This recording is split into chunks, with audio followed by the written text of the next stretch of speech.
Welcome to Grieving Insomniacs. I am your host, Christy Haberman. I am glad you're here. Thanks for being a part of our community. A few disclaimers before we get started. I am a licensed therapist. However, this podcast is not to be considered mental health therapy or counseling. It is for entertainment purposes only and is not associated with my counseling practice, Christy Haberman Counseling Services. Thanks for showing up. Welcome to Grieving Insomniacs. This is your host, Christy Haberman. Behind me, you can hear Kai the Wonder Dog snoring away. And today, we are going to talk about the triggers in grief. And I don't know that I've really talked about this very much at all. But it came up in the last week, and I spent a lot of time on it. And as I was thinking about how much time I'm spending on this particular topic, I realized that maybe this is something that I should talk about on the podcast. And maybe it would help people that are new to grief. Maybe it would help people long-term understand what's happening in them when things that happen that they don't understand or can't experience.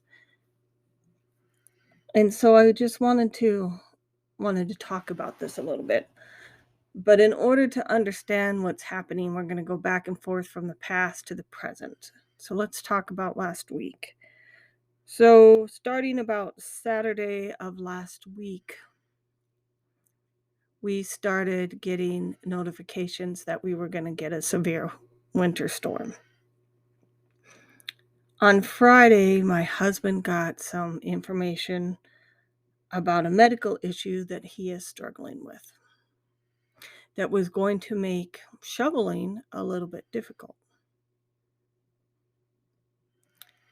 So by Sunday, I was almost paralyzed in fear because I didn't know.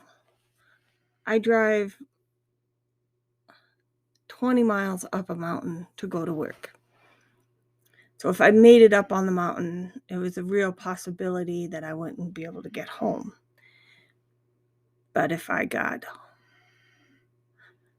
was stranded on top of the mountain, that meant my husband would be here digging himself out by himself. And there is a lot of peer pressure at work to make it to work no matter what, no matter how bad the roads are, no matter what. The expectation is that you drive. Now, our interstates were, at the time that I was planning for this, I didn't know how bad it was going to be. But in the end, I chose to stay home. And a lot of it is based off of Christopher. So let's talk about the past for a second. Because in order to understand the decision I made about staying home, it's important to remember to talk about what happened back then. It's very difficult to talk about. So Christopher started getting sick. Well, in April, we knew how serious it was. We knew. Maybe it wasn't. It was the very end of April. I don't know the exact date. My memory escapes me. Maybe it's self-protection. But he was told that he probably had some type of cancer when he went to the doctor. So after that,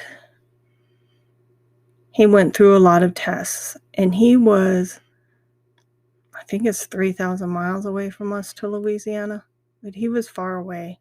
So he made it to all of those appointments. He was still working. And so on his birthday, he was diagnosed with Hodgkin's lymphoma, stage 3B. And I remember my husband telling me, you need to get on a plane and you need to get there. And I had a job.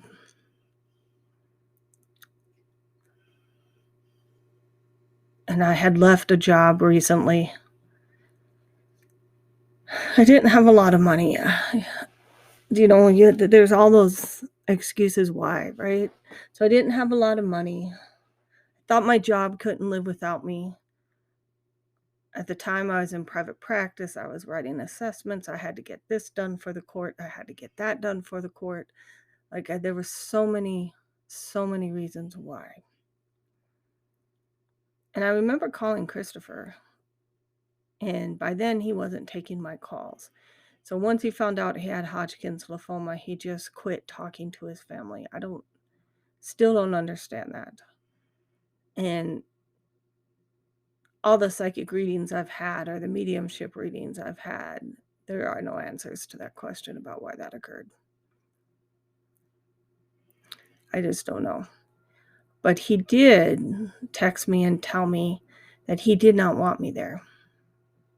He wanted me to stay in South Dakota, that when it was all, he didn't want to see any family actually, that when it was all over, that we would celebrate the fact that he was going to recover from his cancer. And he had a 60% chance of dying. So he had a 30% chance of living through it all. So I didn't go. I put my job first. I put all my things that I had that I thought were so important first. And I call this my silent shame because it's one of my greatest struggles that I've had from my son dying, was that I did not get on that plane and go. And I hate to admit it, but a lot of it was financial. Having the plane ticket, losing the income from my job, there were so many things. And he didn't want me there.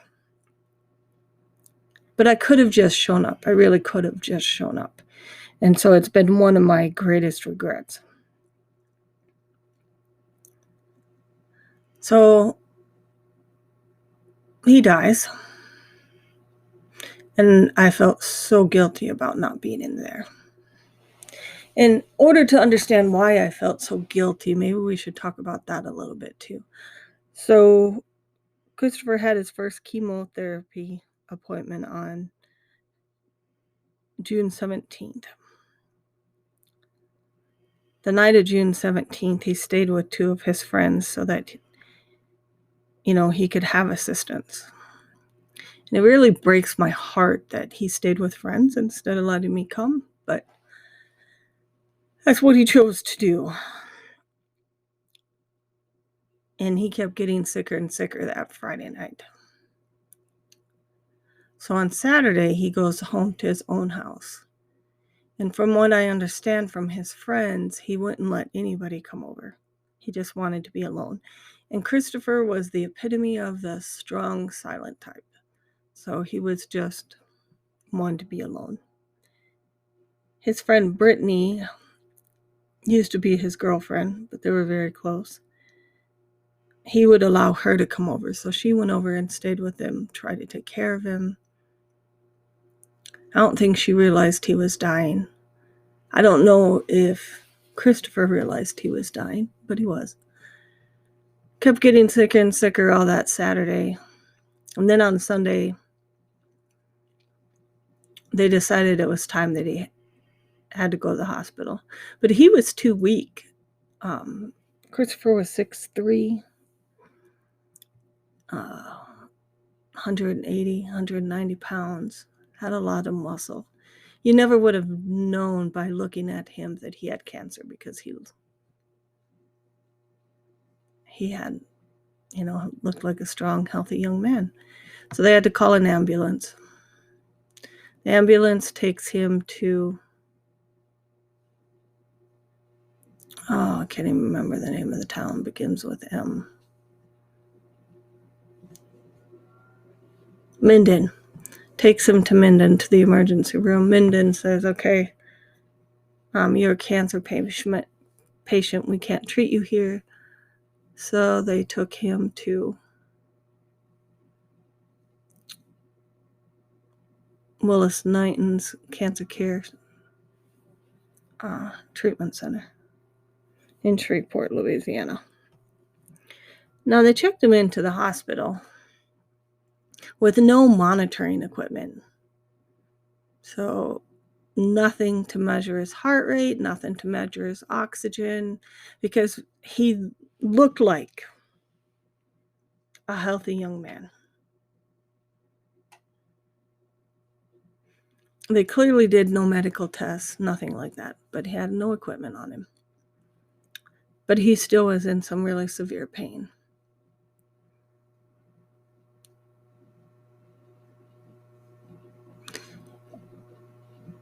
Brittany had been with him for 3 or 4 days.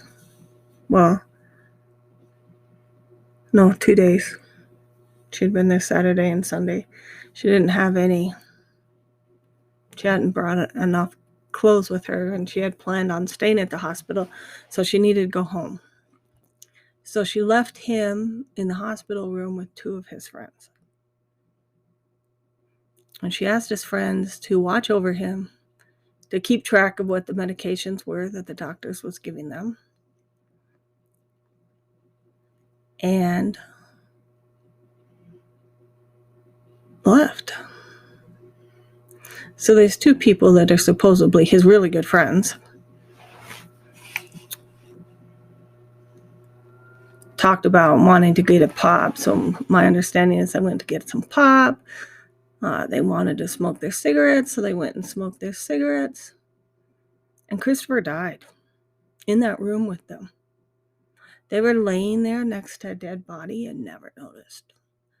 Never noticed. Now I know if I had been there, I'd have known that he was dead. I know I would have known. I knew when he died in South Dakota. That's a whole nother story we can talk about another time. So when Brittany comes back,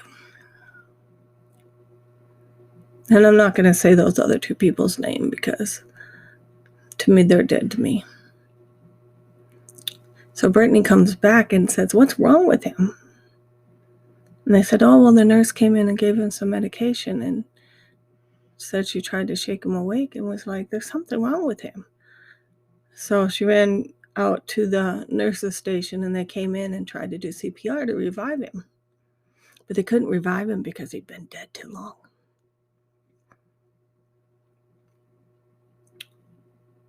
And I wonder, I think to myself, do they have any guilt, any shame about the fact that they killed supposedly their good friend?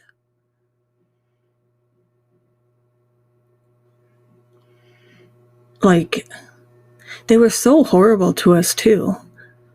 They were horrible, horrible to us. Talking about how they thought we didn't care for him. And I'm like, but you left him to die. You didn't watch over him. You didn't take care of him. You were self-centered. Like, so many things. So I knew that if I had been there, I'm not saying that the outcome would have changed, but it might have. And Christopher was always so protective of me that sometimes I wonder if he knew he wasn't going to make it through. There were a couple of pictures on his computer that made me realize that he knew he wasn't going to make it through, and that's why he shut down. But maybe not.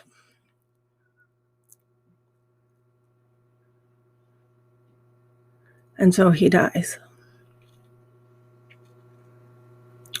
And I wrestled with the guilt of that for years and years and years. And the regret.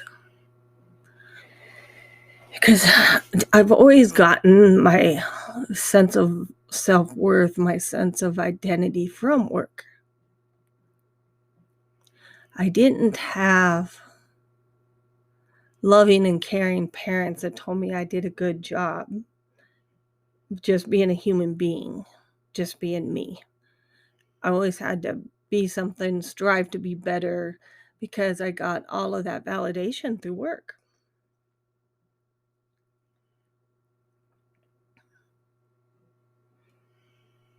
So fast forward a few years after Christopher died, and I start going to Reiki. And the Reiki therapist says to me that one of the lessons I have to learn from him dying is to put my family first. And that made me seriously angry, because I don't believe that our families die or our children die to teach us a lesson. I don't believe that in any way, shape, or form. And I've always kind of resented her. Like, I quit going to Reiki after she told me that. And I'm very cautious of supposed healers that give you information that I know in my soul is not true. I know that he did not die to teach me a lesson to put my family first. But there it was. So now fast forward to last week. And keep in mind, I have anxiety. It's only gotten worse after Christopher died. And I don't know how you guys are with your anxiety, but one of the ways that I combat my anxiety is I develop plans on how to deal with the situation. So one of my plans was, when one of my coworkers made a snarky comment to me about the fact that I chose to stay home because I knew my husband would not be able to shovel. I had to help him.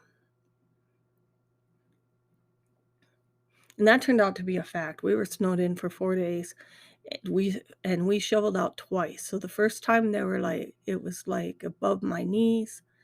I am 5'8", so that tells you 3 or 4 foot drifts. Dug out on Wednesday and then had to re-dig out on Friday. And still couldn't get out of town because there was so much snow. So he needed me. So I was making up these plans inside my head of what I was going to say to my coworkers.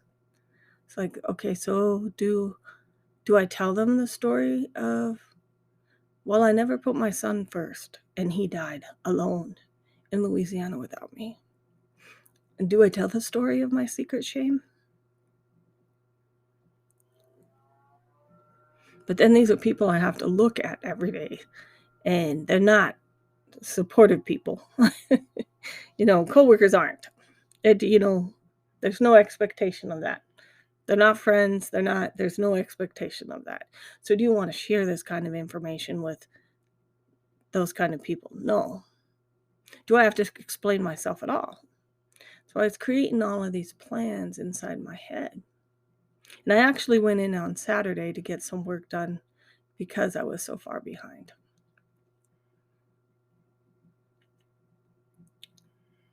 And I've thought to myself, will there be appreciation of that? No. The focus will be on the fact that I didn't make it up in the middle of a snowstorm. And I put my family first. But what I did not anticipate, though, was how triggered I would be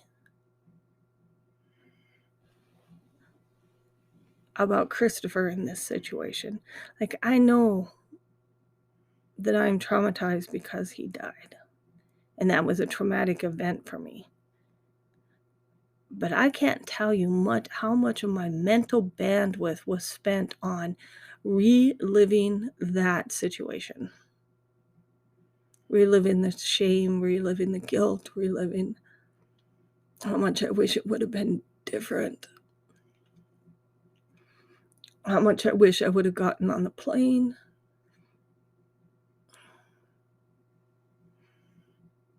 How I knew that I wouldn't have let him die. I'd at least been there to notice,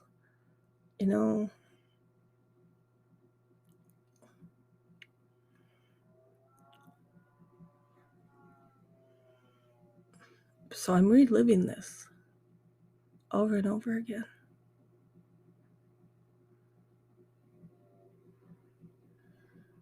I started taking melatonin, which has really helped with my insomnia. So I didn't have insomnia too bad. I was getting up about 4, which compared to getting up 2 or 3 hours a night and still getting up with 4 is progress, let me tell you.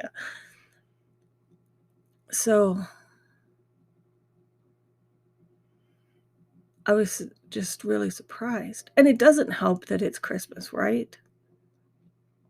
I haven't made it out to the grave to take Christmas tree out there, but we have 30 inches of snow right now, and there ain't no way I can get to his grave. The roads aren't plowed. Like, he may get his Christmas tree late this year, but I know he's here with me.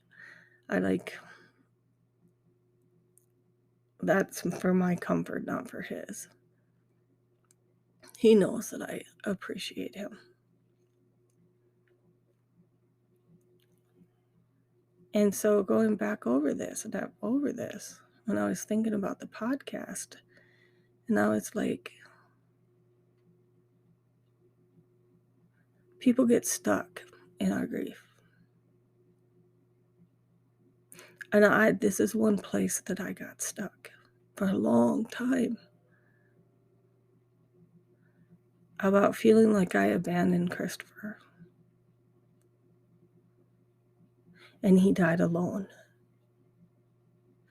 I don't know about the rest of you moms out there, if you suffer from that same kind of guilt that your child, especially your adult children, died alone without you, or if they're in a car accident and they died in a car accident, if that's something that you struggle with. But man, I do struggle with it a lot.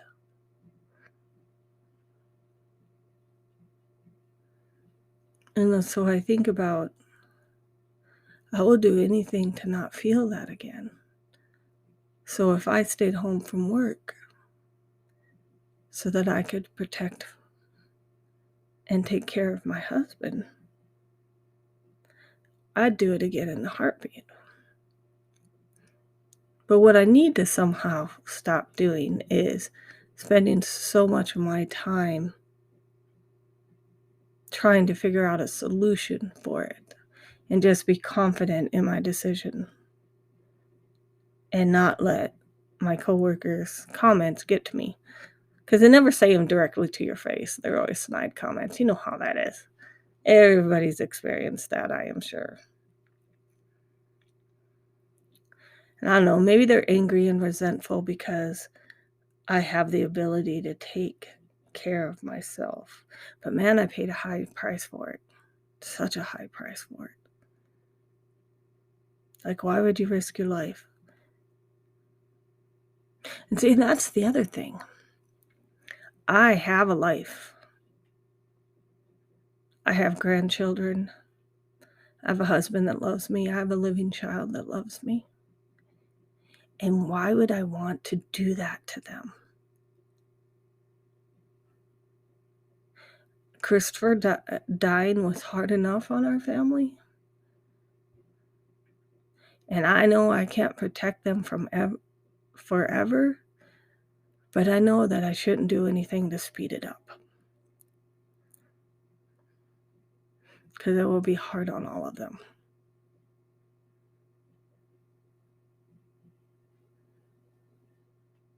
So I stayed home.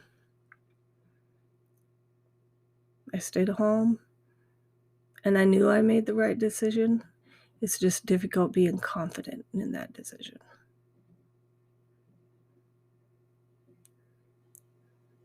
So I've spent a lot of time in self-reflection and self-analyzation, which made me realize my triggers, how I was coping with the triggers, all of those other things. So what I want to say to those of you that are still in the beginning of the process, that is really important work to do, Because if I hadn't done the work, and if I wasn't aware of the connection between my current situation and the guilt and shame I felt about Christopher, I would just be acting out, right? I would just be arguing, justifying. And I might have made the decision to put my life in danger and go to work. But because I did the work, I was able to work through it to a solution that I was able to live with. And so I didn't have any more regrets. And it's hard. It's hard to sit here on this podcast and tell you I'm ashamed of the fact that I didn't go be with Christopher when he died. That I have a lot of guilt about not being with Christopher in Louisiana at the hospital. I have a lot of hate towards the people that were, except for Brittany, because she wasn't there. But the two that were in the room when he died, I have a lot of hate towards them.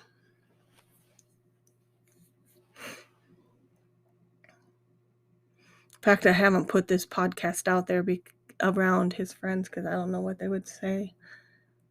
And I don't want to hear their comments because they're not nice people.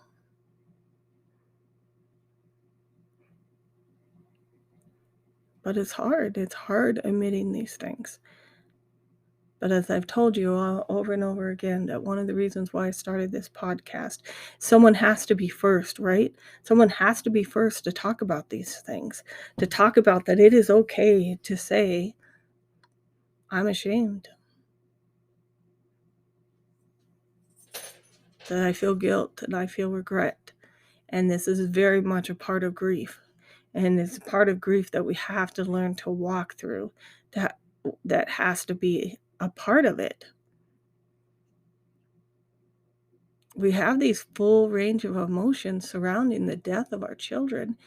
And us as especially mothers are conditioned to keep our children safe. And when there's a violation of that, it goes to the very core of our identities as a mother.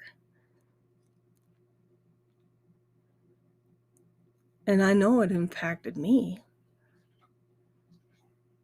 And I know I was stuck there for a while. And some might argue that I still am, but I don't think that's ever going to go away. Like there are some mistakes you make in life that you live with the consequences of forever. And this is one of mine.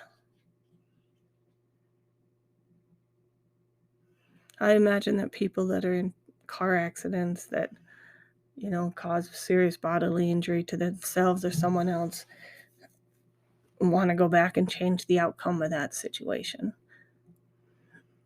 Or maybe a disabling accident or a disabling illness. They want to go back and change whatever decision it was that made them get to that point. But we just can't.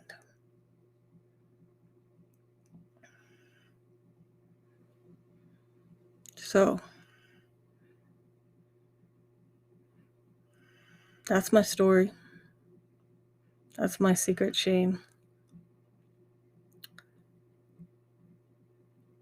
I hope it gives some of you an incentive to do some digging into your own emotions, because it's healing. It really is healing to know and to understand yourself so well that you can work through these situations instead of living in the pain of it. And don't get me wrong, there's still pain, but at least I know where it comes from, and I can choose how to react. That's the most important piece, is I can choose to react and choose how to react. So thank you for listening. My little monitor is bleeping red at me. This is Christy Haverman of Grieving Insomniacs. Thanks for listening. And Kai the Wonder Dog, if you can hear her back there snoring. I'll see you next week.